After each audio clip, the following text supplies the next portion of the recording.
Bismillahirrahmanirrahim. Assalamualaikum warahmatullahi wabarakatuh. Jumpa lagi dengan Literat Channel, channelnya orang yang mau melek. Kali ini kelas 5 tema 3 muatan pelajaran ilmu pengetahuan alam.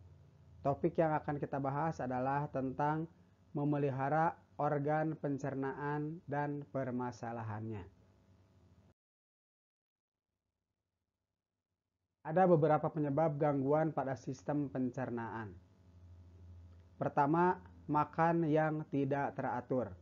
Dalam hal ini adalah waktu dan rutinitasnya. Jadi kalau misalnya kalian pagi-pagi makan dulu, sarapan dulu, itu lebih bagus daripada tidak sama sekali. Jangan sampai ntar aja di luar kita jajan. Jajanan di luar itu tidak sesehat dengan makanan yang disediakan oleh ibu kalian di rumah. Jadi jangan lupa mulailah belajar makan yang teratur. Penyebab berikutnya adalah kurangnya makanan berserat. Makanan yang berserat itu diantaranya adalah sayuran dan buah-buahan. Dali itu salah satu makanan yang rasanya sulit untuk masuk ke dalam mulut. Beda dengan makanan-makanannya yang fast food, yang cepat saji, atau bahkan junk food. Makanan yang sebetulnya sampah bagi tubuh kita. Hanya enak di mulut saja dan bagus penampilannya saja. Lanjut, penyebab berikutnya adalah terlalu banyak makan makanan yang manis, makanan gula. Walaupun di mulut kita, setiap makanan yang masuk itu akan bereaksi sehingga dia menghasilkan zat gula. Namun jika kebanyakan itu juga tidak baik. Salah satu penyakit yang ditakuti saat ini adalah diabetes mellitus, alias penyakit kencing manis. Dan kita harus hindari itu dari sejak awal. Apalagi bagi mereka yang memiliki faktor keturunan. Hindari jangan terlalu kesenangan ketika makan yang manis-manis. Lanjut, penyebab berikutnya adalah kurangnya makan vitamin C. Vitamin C ini sangat bagus untuk membantu proses pencernaan, seperti pepaya misalnya. Itu sangat membantu pencernaan, namun sayangnya kadang kita berpikir tentang di mulut saja, bukan urusan kesehatan tubuh. Dan itu harus dirubah paradigma itu, bahwa makan itu bukan hanya urusan mulut, bukan hanya urusan enak, tapi juga urusan kebutuhan tubuh kita akan zat-zat gizi yang terkandung di dalam makanan itu. Berikutnya adalah makanan yang tidak higienis, makanan yang tidak sehat.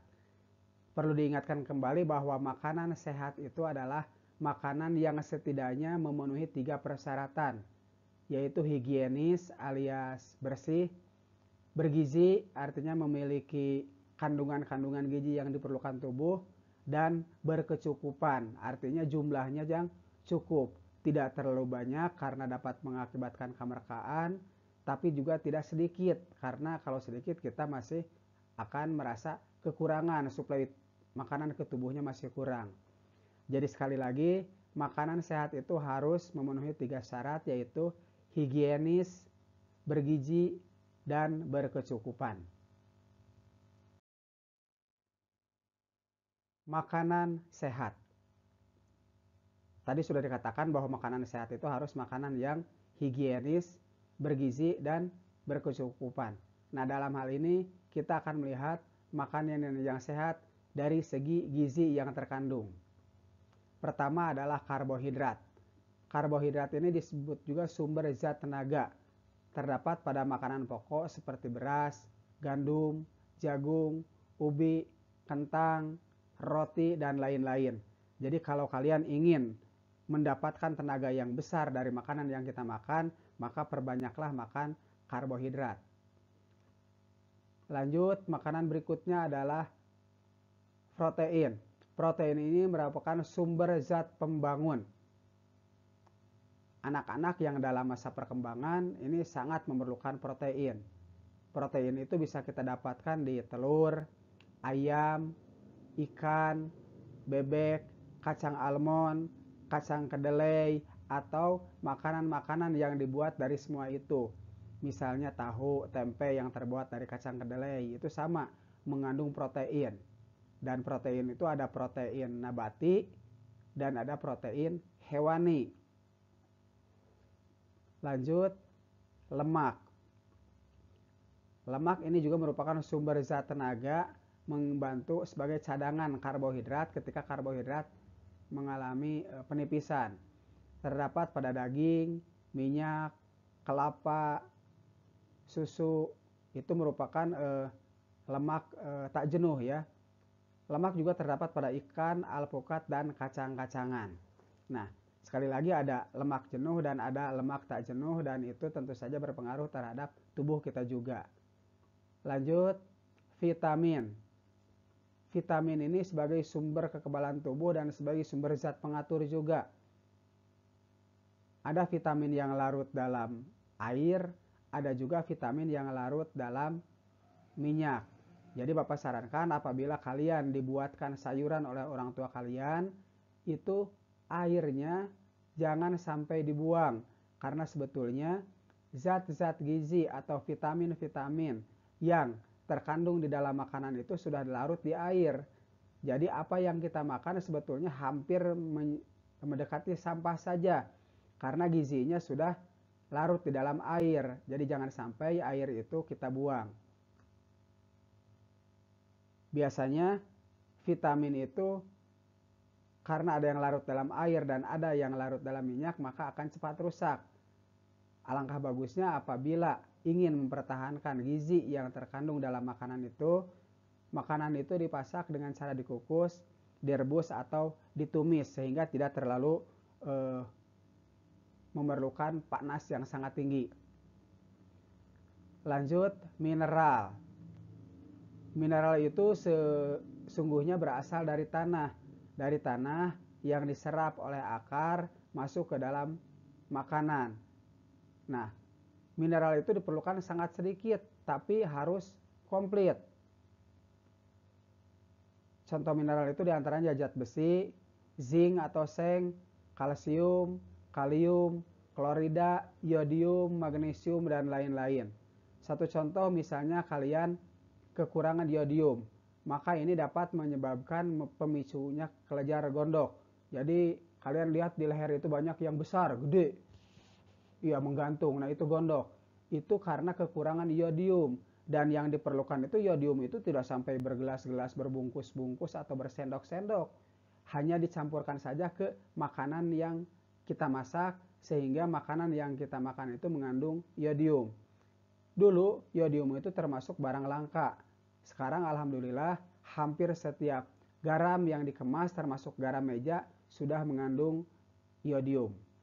Kita lanjutkan. Serat. Dulu serat ini tidak termasuk hal yang diperhitungkan dalam makanan. Namun mengingat serat itu sangat banyak gunanya, maka serat disediakan tempat bahasan khusus untuk berbicara tentang serat. Serat ini juga ada serat yang larut dan ada serat yang tak larut. Contoh serat, makanan yang banyak mengandung serat adalah sayuran dan buah-buahan. Serat ini sangat bagus, sangat dibutuhkan untuk tubuh kita, apalagi dalam proses pencernaan. Jadi, jangan lupa kenali, nikmati, dan rutinkan mengkonsumsi sayuran dan buah-buahan. Terakhir yang tidak kalah pentingnya adalah air. Sekitar 60% dari tubuh kita terdiri dari air. Hampir 2/3 bagian. Sama seperti luasnya lautan dibanding dengan daratan. Nah, cairan dalam tubuh kita yang 60% itu tentu saja perlu ada penggantinya. Ketika misalnya kita BAB, ketika kita buang air kecil misalnya, cairan itu keluar. Apalagi ketika berolahraga banyak keringat yang keluar. Nah, tubuh kita memerlukan minimal asupan air itu sekitar 2 liter atau setara dengan 8 gelas. Jadi jangan lupa perbanyak minum air putih terutama agar kita tidak mengalami dehidrasi atau kekurangan cairan. Air ini sangat membantu proses pencernaan dan mempertahankan suhu tubuh. Lanjut ke penyakit-penyakit yang bisa terjadi pada pencernaan. Sebetulnya sangat banyak penyakit pencernaan itu, namun dalam hal ini kita akan bahas 3 penyakit saja penyakit yang paling viral, yang paling sering kita alami. Pertama adalah penyakit MAH. MAH itu sebetulnya nama lain untuk lambung. Jadi bisa dikatakan setiap orang punya MAH, tapi tidak semua MAH-nya berpenyakit. Nah, MAH di sini adalah orang yang menderita penyakit MAH atau MAH sebagai penyakitnya. Gejala yang dirasakan adalah panas, kembung, dan mual pada sekitar perut kita, kadang-kadang sampai muntah. Terus sering sendawa, sering kentut, dan ketika diisi perut itu terasa cepat kenyang. Itu beberapa gejala penyakit MAH. Ya cukup mengganggu sebetulnya, apalagi kalau didiamkan sampai kronis. Solusinya, makanlah dengan santai, jangan sampai makanan itu kesusu, rusuh. Ya, kadang-kadang dikunyah sebelum lumat, sudah makan lagi, sudah dikunyah lagi, sudah ditelan lagi. Itu, jadi makan dengan santai, kunyah sampai lumat. Gunakan fungsi ketika macam gigi itu ya, dari mulai gigi seri, gigi taring, sampai gigi geraham itu.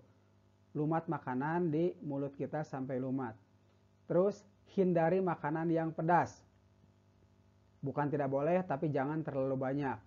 Hindari juga makanan yang berlemak dan makanan-makanan atau minuman yang mengandung kafein.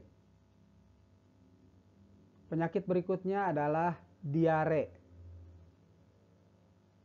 Gejala diare itu pertama BAB sering dan encer. Kadang-kadang BAB-nya itu sampai berdarah. Perut terasa melilit, mual, kadang sampai muntah. Sering pula mengalami gejala-gejala demam dan sakit kepala. Iya, diare atau mencret ini sebetulnya bisa dihindari dengan cara makan yang teratur tadi.